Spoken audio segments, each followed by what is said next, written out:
I'm a physician, scientist, and innovator. I spent a fair amount of time also doing biomedical research, both at the NIH, near where I grew up in Silver Spring, Maryland, to a lot of sort of stem cell immunology research at Stanford. After medical school, I went to Boston and did a combined residency at Harvard in both internal medicine and pediatrics, and then came back out here to Hotel California for fellowship training in hematology, oncology, and bone marrow transplantation. I think it's a pretty exciting time in healthcare and medicine, because a lot of these technologies that we're starting to use ubiquitously, from mobile phones to social media to high-speed computing, are all starting to interface and touch healthcare and medicine in more powerful ways. And when we talk about exponential, we mean that these things are really sort of speeding up. So, the basic example that we all have in our pocket of exponential technologies is sort of the mobile phone. These now are super fast, super small, less and less expensive. Is the power of exponentials. It's usually sort of summarized by Moore's law. Every year, the computer speed sort of doubles. And if you looked at the phone in your pocket, it has about 1 billion times more speed and price performance than the best supercomputer had at MIT in, let's say, 1970. So that's an example of exponentials that are sort of speeding up. There are several other exponential technologies that are affecting healthcare, including, for example, the lowering costs of genomic testing. 10 years ago, it took 7 years and over $1 billion to do the first human genome sequence, and today that price has fallen to almost $1,000. So, and that's double an exponential rate. So, particularly in healthcare, many people here in the Bay Area, where I'm based, are starting to sort of see how they can apply their fields, whether that's gaming, folks who might make Zynga games or other things, think how can we put gamification into healthcare? People who are mobile and might be doing things with phone apps or other things are starting to see how could they build applications that touch healthcare, whether that's how to find a local hospital or how to analyze your own data. So there's a lot of things happening, and many now fields that are developing to the point where they can touch healthcare in very powerful ways.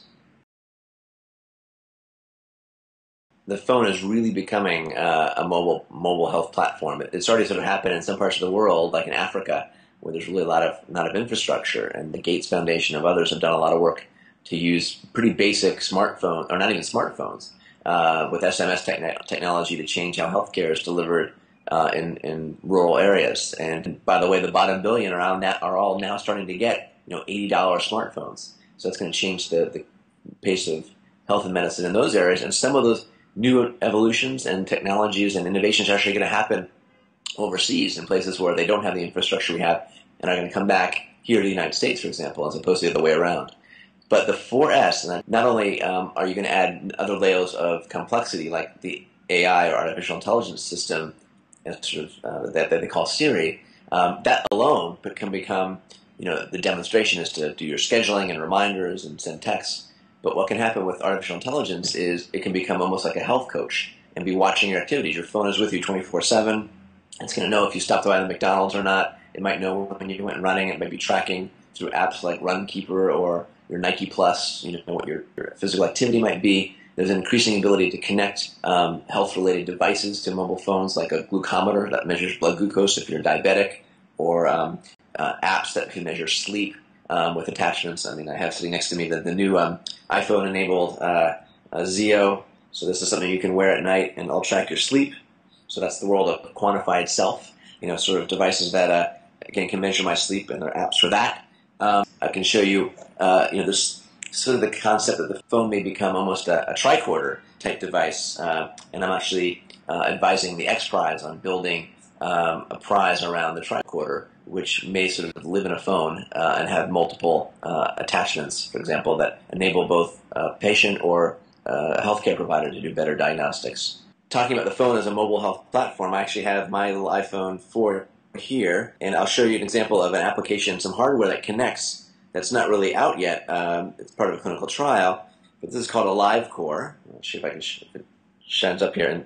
And bottom line, what this allows you to do is actually do a real-time EKG. So that is actually measuring my heart rate in real time. That's my EKG, my 2-lead EKG, just off of my fingers And that can be stored and sent to the cloud. It shows my pulse there at 73. On the back are these basically sensors that take my electrical activity and turn it into an EKG.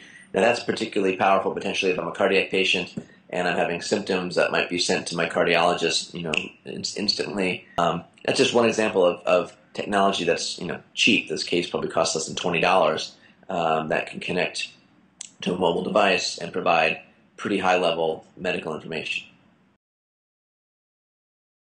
We definitely have an issue in the United States, especially with access to healthcare. So, like 47 million individuals aren't insured, so aren't covered. And so, where do they get their healthcare? It's after they've had some major event, a stroke, diabetes, heart attack, cancer, and they end up in an emergency room well after they should have had care. Maybe preventative care could have prevented many of those events. And technologies like mobile phones, which even often poor and uninsured people have, can be a portal to personalized healthcare. Whether it is the ability to access health information and do self-guided care, which can sometimes be useful, or the ability to interact with a clinician at lower cost.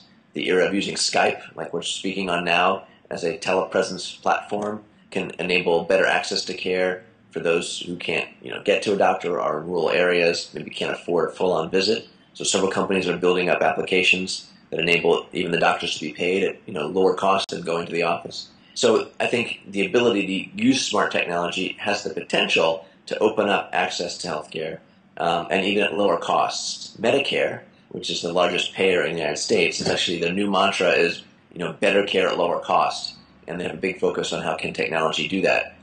Many times it's not the technology that's the problem; it's the system that's the problem. It's often been said that we don't practice evidence-based medicine. We practice reimbursement-based medicine. So the clinicians, the doctors, the hospitals need to be properly aligned. And when the alignments are right, so a doctor is going to be paid to do a Skype call, for example, and interact with you as a patient, they're going to be much more likely to do that. You might really benefit from a simple Skype visit to answer 2 questions in 2 minutes. And maybe you even pay out of pocket $10 for that, or $20 to save you a whole lot of hassle. And that's using off-the-shelf technology we have today. We sort of live in an era today that is still in the sort of one-size-fits-all paradigm for drug therapy. So, for example, you might benefit from taking aspirin. It's a pretty standard regimen to prevent or help prevent stroke or heart attacks. But it turns out that about 30% of individuals don't carry the gene that gives them a benefit from taking aspirin. Yet we give everybody aspirin, or there's other genes that can affect how well things like statins, like Lipitor, that lower cholesterol, will work on you. Yet we still give everybody the same drug. So the challenge and the opportunity for the pharmaceutical world, and there's certainly many challenges, and one of the many people say the pharmaceutical model big pharma model is broken. That can be affected powerfully by this era of personalized medicine as we now enter this era of the genomic age, where we can measure things about you, including your genes. There are several consumer-based genetic testing companies like 23andMe and Epigenetics that for $200 or so will enable you to get a lot of potentially powerful genetic information, including what's called pharmacogenetics, how your genes affect what drugs benefit you, what dose might benefit you best, what combination. That information then kind of gives an opportunities for the drug companies. Number one, they can help develop drugs that are a little more narrow and specific to you, so we can choose those more appropriately, can maybe help avoid side effects. So there's been many great drugs, meaning they work for, let's say, 98% of the population, but 2% have serious toxicity. Let's say the example of Vioxx, it worked great for most people, but a certain percentage of the population had a gene that made them metabolize it slower, so it ended up having some clinical issues. Those kinds of things might rescue certain drugs, but it also has the challenge that the market for certain drugs might get smaller. So the model of how drugs are developed, who they're pointed towards. So I'm an oncologist. We're learning that in several cancers we can find particular markers. Classic example is in breast cancer with the drug Herceptin, developed by Genentech. If you have a particular protein on your surface of your breast cancer called HER2/neu, you can benefit from Herceptin, but otherwise don't take it. And other examples of targeted therapies in oncology. We're all familiar with stage 4 cancer, or the fact that often people are diagnosed with the disease when it's pretty widespread and very difficult to cure, over expensive to treat. And some of the opportunities we have with lower cost devices and newer technologies can hopefully enable us to diagnose things much earlier. So there are a few examples. We talked about exponential technologies in terms of how they're speeding up. One would be that computers are speeding up, and the ability to do better and better imaging, like with MRIs and CT scans with better resolution, is speeding up. That's now layering in with molecular diagnostics, so you can see inside the body with better resolution, and, for example, do a virtual colonoscopy as opposed to a standard one. If people do tests like that are faster, lower cost, less invasive, or do genetic tests which help pick up their predispositions to disease, or we do lower cost biomarker analysis, a single blood test will soon enable us to do thousands of proteins for pennies. We can pick up diseases at earlier and earlier stages. So both on the diagnostic side through imaging and blood tests, but also by maybe leveraging all the information that's coming down in our environment. Maybe that's the information from your phone that's tracking how much you're coughing at night, or a little vital sign monitor that's underneath your mattress that's looking at what your trends are in your vital signs over days or months. Your wireless scale that can tweet your weight can also start looking at those trends. Similarly, I think all these lower cost devices and sensors in our homes and our phones, eventually in wearable devices in our clothes, will help pick up evidence of problems earlier, so that you're not waiting to have the actual acute event. It can cue you and cue your healthcare team to maybe do something earlier. In the last year, Craig Venter, who was very involved in the first human sequencing, announced the first synthetic biology, the ability to program essentially a new life form and reboot it in the field of synthetic biology. The Microsoft Kinect came out last December. It's a $100 device that now enables you to do what Tom Cruise could do in that movie Minority Report, moving your fingers and controlling things for $100. And there's a whole army of young kids to adults to grandparents hacking the Kinect to do really interesting things. Some of those are in healthcare, like, for example, enabling a surgeon to use their fingers to manipulate a CT scan while they're in the operating room. So lots of interesting things that are becoming cheaper, more powerful, and the ability to use these technologies in the power of our individual hands is what used to be only the power of an army or a president or a whole research team a few years ago.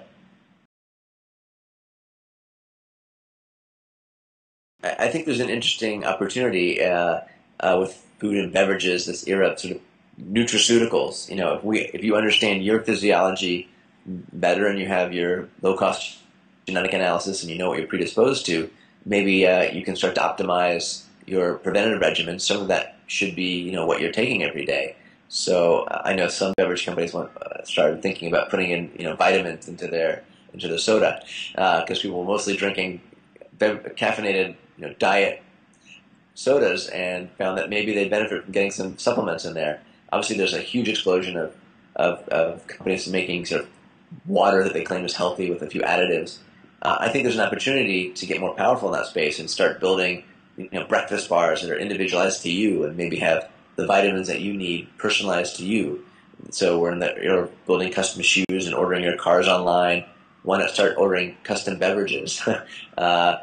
Dean Kamen, who's a friend who I mentioned earlier, has now built for Coca-Cola a new Coke machine that, with 6 different syrups can produce like 120 different combinations of beverages. Those sorts of technologies can play in maybe optimizing a breakfast drink for you, for example, that's optimized to what you need that day based on how hydrated you are, what your certain blood levels might be of vitamin D or other things. So as we better understand genetics, personalization, I think we can potentially impact that world of what we eat. And obviously, health-wise, our diets are incredibly important and can be one of the most important elements of prevention in terms of affecting longevity in healthcare. And if the big beverage and food manufacturers can get on board with building healthier foods that people want to eat, that can be majorly impactful, including how that integrates with the system. School lunches, for example, have a big impact on obesity rates in kids. So I would hope sort of the big manufacturers can start to look at how can we make healthcare smart, how can we make it a little more individualized, how can we take what we're providing to the consumer and make it more health enabling.